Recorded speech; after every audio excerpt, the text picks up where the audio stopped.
بدشگونی لینا یہ بہت سارے معاشروں میں اور تہذیبوں میں مروج تھا اور اب بھی مروج ہے، لیکن اسلام نے اس کی نفی کی ہے۔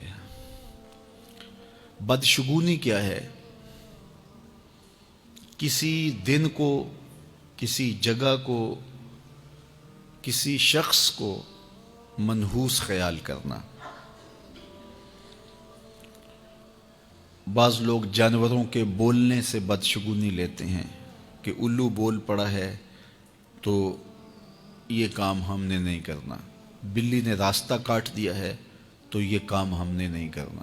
اسی طرح بعض اشخاص کو منحوس خیال کیا جاتا ہے کہ بعض لوگ منحوس ہیں۔ عموماً بعض خاندانوں کے اندر کسی عورت کو منحوس خیال کر لیا جاتا ہے اور پورے خاندان کے لوگ اس کے بارے میں یہ رائے قائم کر لیتے ہیں کہ یہ منحوسہ ہے، اور یہ اگر صبح صبح اس سے ملاقات ہو گئی تو پھر سارا دن خراب گزرے گا۔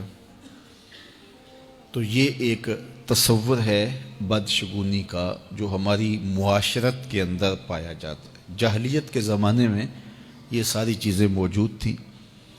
آقا کریم علیہ السلام تشریف لائے تو آقا کریم علیہ السلام نے ان ساری چیزوں کی نفی کی اور اللہ پر توکل کرنا، اللہ پر بھروسہ کرنا سکھایا۔ علماء کی صحبت میں بیٹھنے والے لوگ کافی حد تک ان چیزوں سے بچے رہتے ہیں۔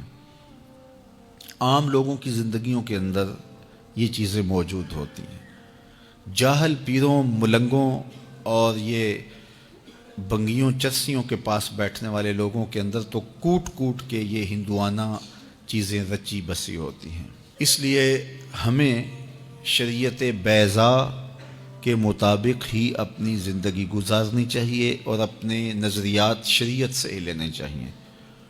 اہل علم کی صحبت میں بیٹھنے سے نور ملتا ہے اور حقیقی رستہ نصیب ہوتا ہے۔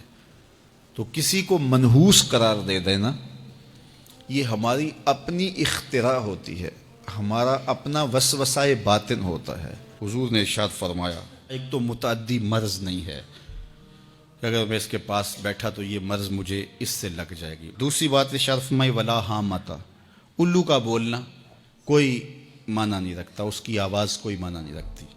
تیسری بات فرمائی اور نہ ہی ستاروں کی کوئی تاثیر ہے کہ فلاں ستارے کا یہ اثر ہے۔ اقبال کہتا ہے یہ ستارے میری قسمت پر کیسے اثر انداز ہوں گے جو خود افلاک میں زار و زبوں گھوم رہے ہیں۔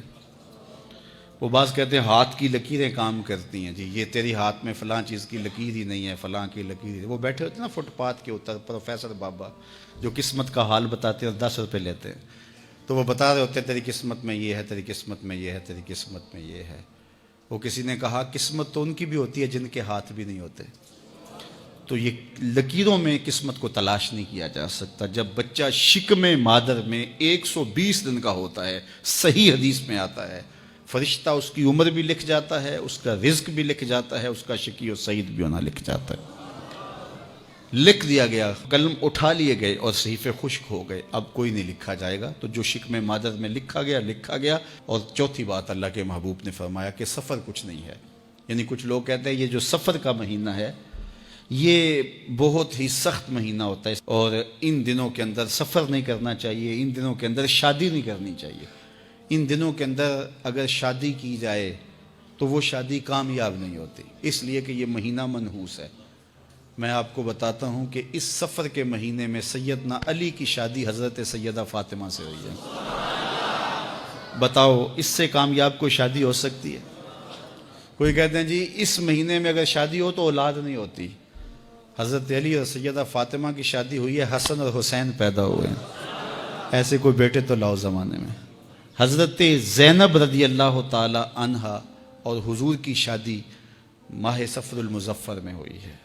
اس لیے ہمارے علماء اس کو خالی سفر کا مہینہ بولنے کے بجائے صفر الخیر یا صفر المظفر کے نام سے پکارتے ہیں، یعنی کامیابی کا مہینہ، خیر کا مہینہ۔ تو یہ محض لوگوں کی اختراعات ہیں۔ تو جس طرح باقی مہینوں میں شادی کرنے میں کوئی حرج نہیں، تو سفر کے مہینے میں بھی شادی کرنے میں کوئی حرج نہیں، آقا کریم نے فرمایا یہ بدشگونی لینا یہ شرک ہے، اللہ کے توکل کے منافی بات ہے۔ اس لیے جاہل لوگوں کا کام ہے کہ لوگوں کو اوہام میں وسوسوں میں مبتلا رکھیں، ضعیف الاعتقادی قائم رہے تاکہ کچھ لوگوں کا کام چلتا رہے، لیکن اللہ کے محبوب جو دین لے کر آئے اس میں اس کو علامت شرک بتایا گیا۔ یہ جو بدشگونی ہے یہ فرمایا تمہارے اندر کا وسوسہ ہے، اور جب کوئی بندہ اندر سے ضعیف الاعتقاد ہوتا ہے تو پھر یہ چیزیں اسے پیش آتی رہتی ہیں، اس کو یہ سمجھتا ہے ہاں اسی وجہ سے ہو رہا ہے۔